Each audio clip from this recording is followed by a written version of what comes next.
Saya Akordia Fianka Surya Putri dengan NIM H04200001 akan menjelaskan tentang dua topik. Yang pertama ada komunikasi verbal dan yang kedua ada fungsi dan hambatan dari pesan verbal. Untuk yang pertama ada komunikasi verbal. Jadi, apa sih itu komunikasi verbal?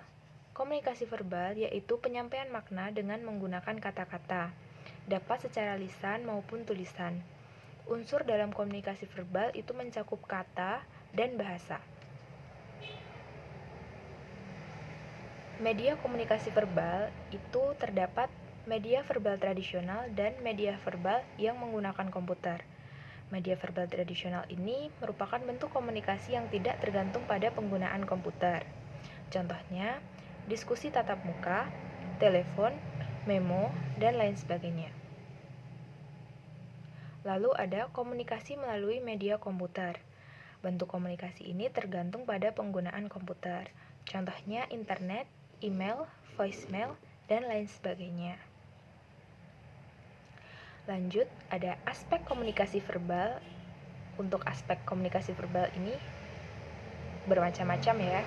Jadi yang pertama ada vocabulary atau perbendaharaan kata-kata. Terus ada racing atau kecepatan, intonasi suara, humor, singkat dan jelas, serta yang terakhir ada timing atau waktu yang tepat. Lalu ada bahasa versus bahasa. Nah, di Indonesia terdapat beragam suku bangsa dengan budaya dan bahasa yang berbeda-beda. Tidak heran jika terdapat kata-kata yang kebetulan sama atau hampir sama, tetapi dimaknai dengan berbeda atau sebaliknya. Misalnya saja, cokot berarti ambil dalam bahasa Sunda, tetapi dalam bahasa Jawa, kita biasa menyebut cokot itu gigit. Terus ada lagi, sangu berarti bekal dalam bahasa Sunda, tapi dalam bahasa Jawa kita biasa menyebut sangu itu adalah nasi. Terus ada bahasa daerah versus bahasa Indonesia. Sejumlah kata dalam bahasa daerah juga digunakan dalam bahasa Indonesia atau sebaliknya. Misalnya, sok berarti silahkan kan dalam bahasa Sunda, tetapi dalam bahasa Indonesia, sok itu berarti sombong. Terus ada jahit berarti angkat dalam bahasa Sunda, tapi dalam bahasa Indonesia sendiri kita biasa menyebut jahit itu menjahit. Lalu ada fungsi komunikasi verbal. Yang pertama ada penamaan. Penamaan merupakan fungsi bahasa yang mendasar. Penamaan atau penjulukan merujuk pada usaha mengidentifikasi objek atau orang dengan menyebut namanya sehingga dapat dirujuk dalam berkomunikasi. Yang kedua ada interaksi. Fungsi interaksi menunjuk pada berbagi gagasan dan emosi yang dapat mengundang simpati dan pengertian atau kemarahan dan kebingungan. Yang ketiga ada transmisi informasi. Yang dimaksud dengan fungsi transmisi informasi adalah bahwa bahasa merupakan media untuk menyampaikan informasi kepada orang lain. Bahasa merupakan media transmisi informasi yang bersifat lintas waktu. Artinya, melalui bahasa dapat disampaikan informasi yang menghubungkan dengan masa lalu, masa kini, masa depan sehingga memungkinkan adanya kesinambungan budaya dan tradisi. Lanjut kita masuk ke topik yang kedua, yaitu fungsi dan hambatan pesan verbal. Terlebih dahulu, harusnya kita tahu dong apa itu pesan verbal. Jadi, pesan verbal itu merupakan semua jenis simbol yang menggunakan satu kata atau lebih. Hampir semua rangsangan bicara yang kita sadari termasuk dalam kategori pesan verbal disengaja, yakni usaha-usaha yang dilakukan secara sadar untuk berhubungan dengan orang lain secara lisan. Bahasa dianggap sebagai sistem kode verbal. Bahasa didefinisikan sebagai seperangkat simbol dengan aturan untuk mengkombinasikan simbol-simbol tersebut yang digunakan dan dipahami oleh suatu komunitas. Bahasa verbal menggunakan kata-kata yang merepresentasikan berbagai aspek realitas individu kita. Fungsi pesan verbal. Jadi ada 3 fungsi pesan verbal. Yang pertama, untuk mengenal dunia sekitar kita. Jadi di sini kita bisa belajar, berbagi pengalaman, memperoleh dukungan dari orang lain tentang pengalaman kita. Yang kedua ada untuk berhubungan dengan orang lain. Di sini maksudnya adalah fungsi sosial, yakni bergaul dengan orang lain, mempengaruhi dan mengendalikan lingkungan. Yang ketiga ada untuk menciptakan koherensi dalam kehidupan. Nah, di sini itu memungkinkan kita hidup lebih teratur, saling menghargai, mengenai diri, kepercayaan, dan tujuan kita. Next ada hambatan pesan verbal. Yang pertama, untuk hambatan pesan verbal ini itu ada polarisasi. Nah, polarisasi itu kecenderungan untuk melihat dunia dalam bentuk lawan kata dan menguraikannya dalam bentuk ekstrim. Lanjut ada orientasi intensional dan ekstensional. Orientasi intensional ini itu kecenderungan kita untuk melihat manusia, objek, atau kejadian sesuai dengan ciri yang melekat pada mereka. Lalu kalau orientasi ekstensional itu kecenderungan untuk terlebih dahulu memandang manusia, objek, dan kejadian, baru setelah itu memberikan labelnya. Yang ketiga ada kekacauan karena menyimpulkan fakta secara keliru. Nah, ini biasanya yang sering terjadi. Lanjut, untuk yang keempat itu ada potong kompas. Apa sih potong kompas itu? Nah, potong kompas ini itu merupakan kesalahan evaluasi di mana orang gagal mengkomunikasikan makna yang mereka maksudkan. Nah, ini bisa terjadi dalam dua bentuk biasanya. Yang pertama itu karena menggunakan kata-kata yang berbeda, namun memberikan makna yang sama. Terus yang kedua itu dua orang menggunakan kata yang sama tetapi maknanya berbeda, yang sebenarnya tidak sependapat. Lanjut, yang kelima ada kesemuaan. Kesemuaan ini kita melihat bagian dari suatu objek, kejadian atau orang, dan atas dasar yang terbatas tersebut kita menyimpulkan bagaimana rupa keseluruhannya. Yang keenam ada evaluasi statis. Terjadi apabila kita mempunyai abstraksi tentang sesuatu objek atau kita merumuskan pernyataan verbal tentang suatu kejadian atau seseorang, di mana pernyataan ringkas itu bersifat statis dan tidak berubah. Yang terakhir ini ada indiskriminasi ya. Jadi indiskriminasi ini itu terjadi bila kita memusatkan perhatian pada kelompok orang, benda atau kejadian dan tidak mampu melihat bahwa masing-masing bersifat unik atau khas yang perlu dicermati secara individual. Sekian penjelasan dari saya untuk dua topik di atas. Terima kasih atas perhatiannya. Selanjutnya untuk topik berikutnya akan dijelaskan oleh rekan saya. Terima kasih. Nama saya Bunga Kirana Pimavita dengan NIM H0420018. Di sini saya akan menjelaskan tentang dua topik. Yang pertama, tentang komunikasi nonverbal yang meliputi definisi, karakteristik, dan fungsi dari komunikasi nonverbal. Yang kedua adalah strategi kendala komunikasi. Selanjutnya, saya akan menjelaskan tentang komunikasi nonverbal yang meliputi definisi, karakteristik, dan fungsi dari komunikasi nonverbal.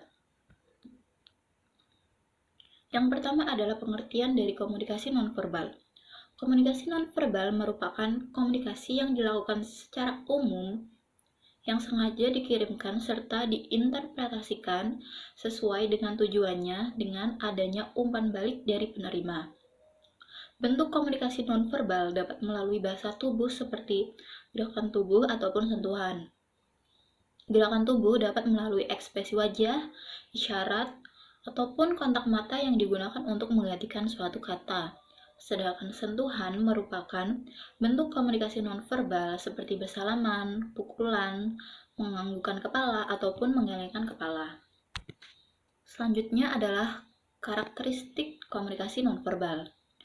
Dibagi menjadi 3 macam. Yang pertama adalah eksistensi atau keberadaan, yaitu komunikasi nonverbal akan selalu muncul dalam setiap tindakan komunikasi, baik disadari maupun tidak disadari, di mana setiap orang mampu mengirim pesan secara nonverbal kepada orang lain tanpa menggunakan tanda-tanda verbal.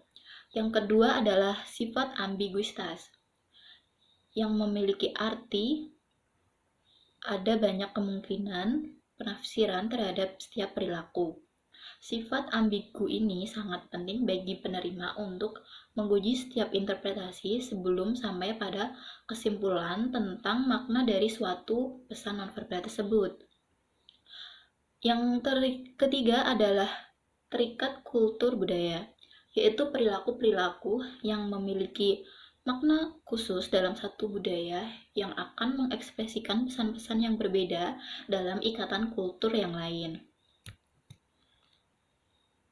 Selanjutnya adalah fungsi komunikasi nonverbal. Yang pertama, fungsi repetisi.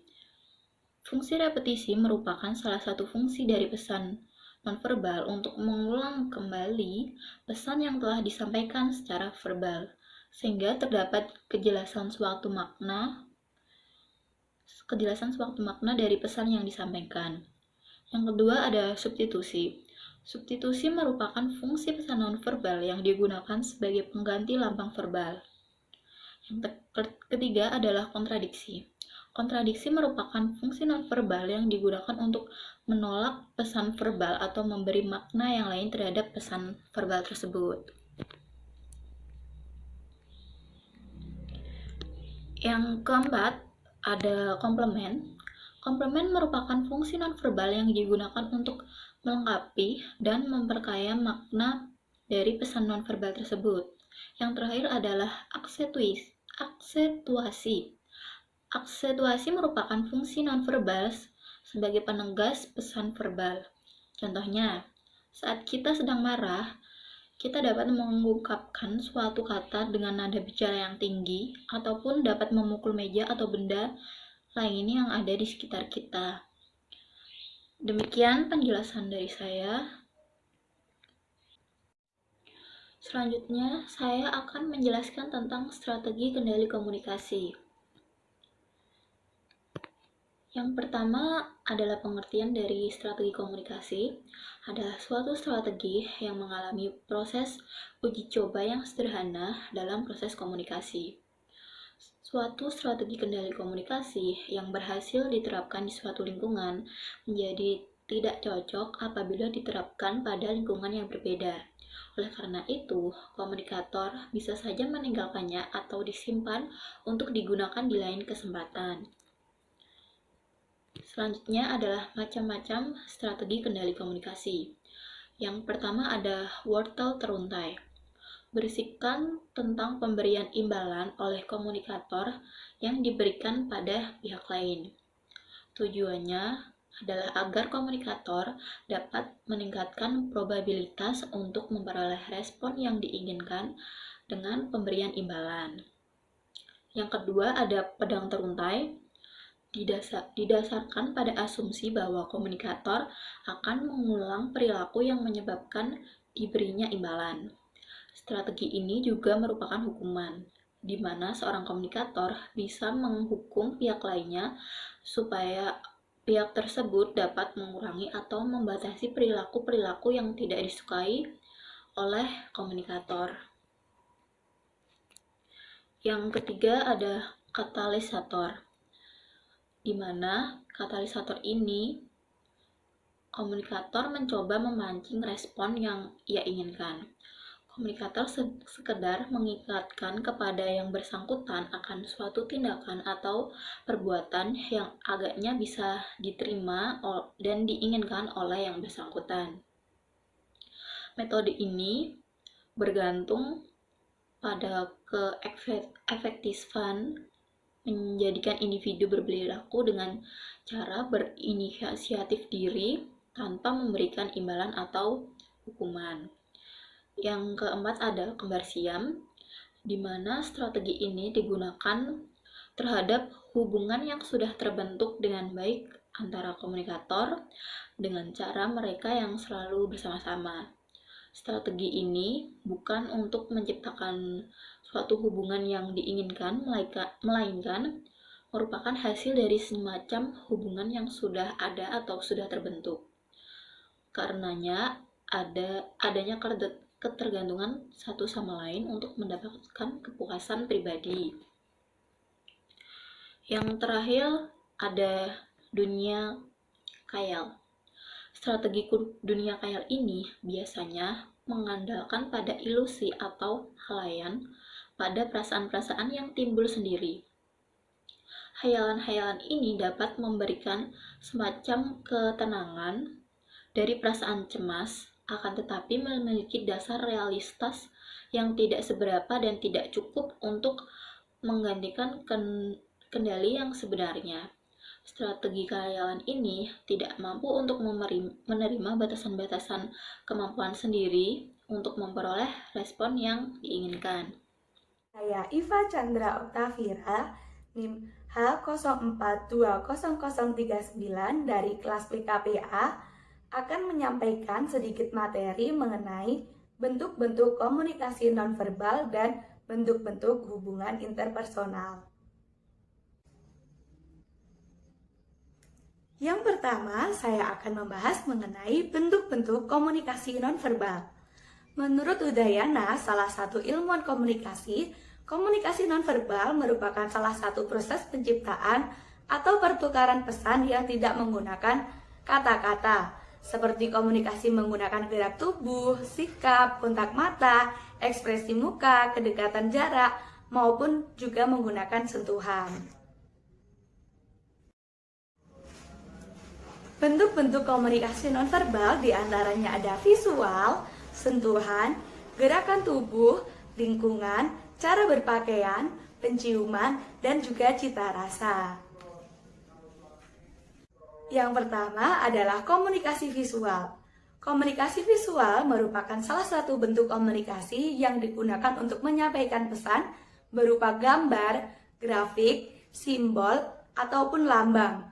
Nah, di sini contohnya apabila kita melihat ada rambu-rambu lalu lintas yang berbentuk gambar S dicoret, itu yang berarti dilarang parkir, maka kita tidak akan memarkirkan motor kita atau mobil kita di sekitar lambang tersebut. Yang kedua adalah komunikasi sentuhan. Komunikasi sentuhan ini sangat sering kita gunakan dalam kehidupan sehari-hari. Misalnya berjabat tangan, menggepuk pundak untuk menyapa, dan mengelus kepala saat kita menenangkan orang lain. Yang ketiga ada komunikasi gerakan tubuh. Komunikasi gerakan tubuh merupakan salah satu bentuk komunikasi nonverbal seperti melakukan kontak mata, ekspresi wajah, isyarat, dan sikap tubuh. Gerak tubuh ini dapat mengartikan apa yang akan kita ucapkan. Nah, contohnya adalah kita melambaikan tangan dan saat menyapa teman atau melambaikan tangan untuk mengucapkan selamat tinggal. Yang keempat ada komunikasi lingkungan. Lingkungan dapat memiliki pesan tertentu bagi orang-orang yang melihat atau merasakannya. Contoh, jarak, ruang, dan temperatur maupun warna. Ketika seseorang menyebutkan bahwa jaraknya sangat jauh, ruangannya sangat kotor, dan lingkungannya sangat panas. Nah, ini di sini melambangkan bahwa lingkungan dapat digunakan sebagai perwakilan atau simbol dari komunikasi nonverbal. Selanjutnya ada komunikasi penampilan. Seseorang yang memakai pakaian yang rapi dapat dikatakan memiliki penampilan yang menarik. Contohnya, saat kita interview, kita tidak akan menggunakan baju yang tidak sopan ataupun lusuh, karena hal tersebut dapat mengakibatkan lawan bicara kita menjadi tidak tertarik kepada kita dan penilaian terhadap first impression kita akan jelek atau buruk. Kemudian ada komunikasi penciuman dan komunikasi cita rasa.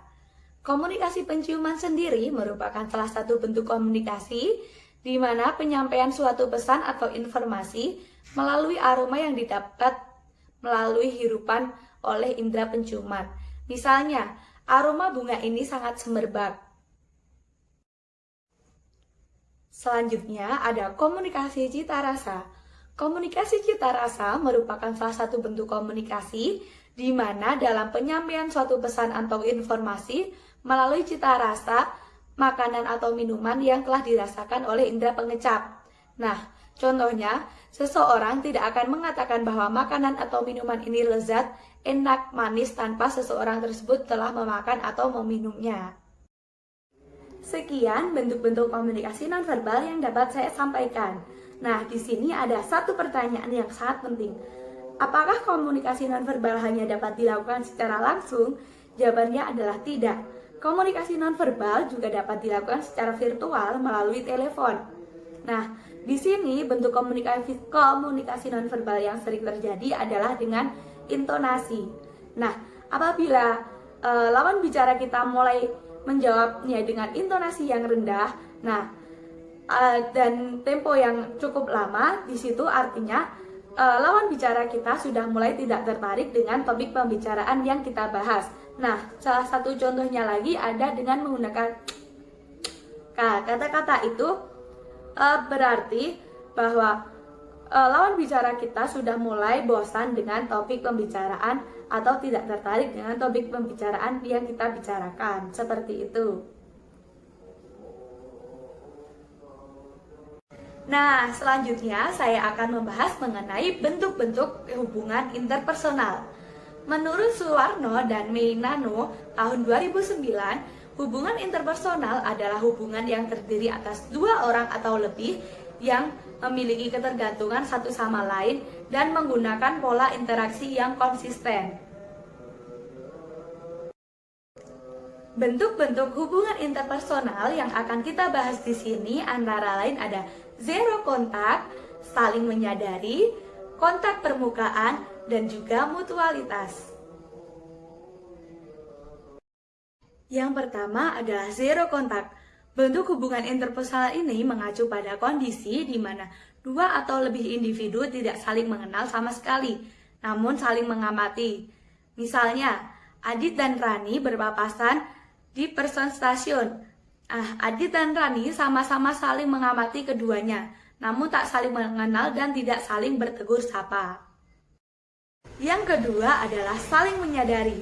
Bentuk hubungan interpersonal yang kedua adalah bentuk menyadari. Dalam bentuk ini, seseorang mendapatkan kesan-kesan tertentu dari orang lain. Misalnya, orang itu baik, orang itu jahat, orang itu pemalu, orang itu pendiam, orang itu memiliki hobi dan minat bakat yang sama. Nah, hal tersebut dapat kita ketahui apabila kita menyadari keberadaan orang tersebut. Kemudian yang ketiga adalah kontak permukaan.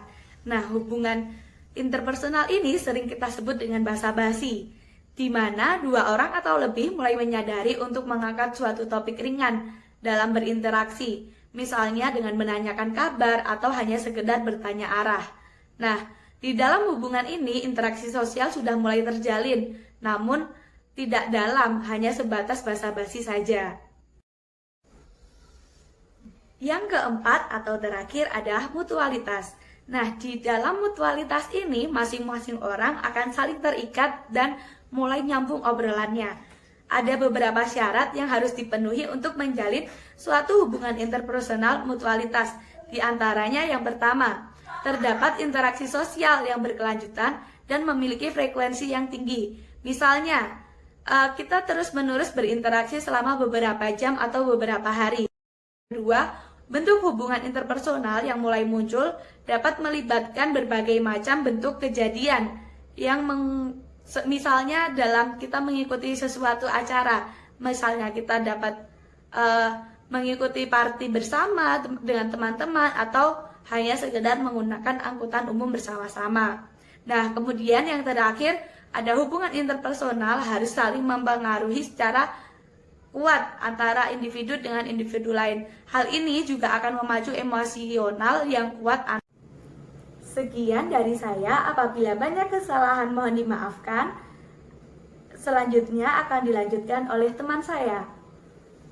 Saya Ma'rifatul Umayyah dengan NIM H04200046 akan menyampaikan materi mengenai komunikasi antar pribadi dan manajemen konflik. Komunikasi antar pribadi adalah komunikasi yang berlangsung dalam situasi tatap muka antara dua orang atau lebih, baik secara terorganisasi maupun pada kerumunan orang. Komunikasi akan terjadi ketika komunikator telah memiliki pemaknaan yang sama terhadap suatu isyarat ataupun tanda. Fungsi komunikasi antar pribadi yang pertama, membantu perkembangan intelektual dan sosial. 2. Membentuk identitas dan jati diri. 3. Mengetahui lingkungan sosial dan sekitarnya. Dan yang keempat adalah meningkatkan kualitas komunikasi. Karakteristik komunikasi antar personal. Yang pertama, melibatkan minimal 2 orang. 2. Adanya umpan balik. 3. Tidak harus tatap muka. 4. Menghasilkan beberapa pengaruh. 5. Tidak harus menggunakan kata-kata. Dan yang keenam, dipengaruhi oleh konteks.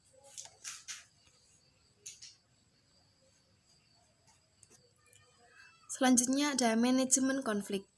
Manajemen konflik merupakan proses mengidentifikasi dan menangani konflik secara bijaksana, adil, dan efisien dengan 3 bentuk metode pengelolaan konflik, yaitu stimulasi konflik, pengurangan atau penekanan konflik, dan penyelesaian konflik.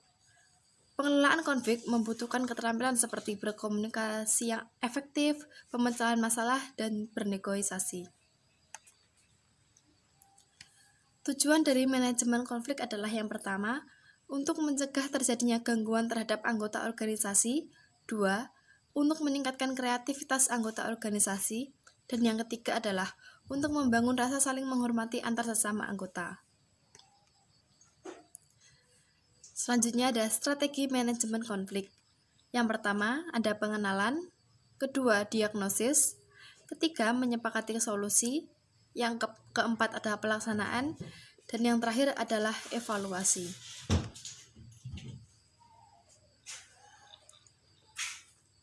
Terima kasih.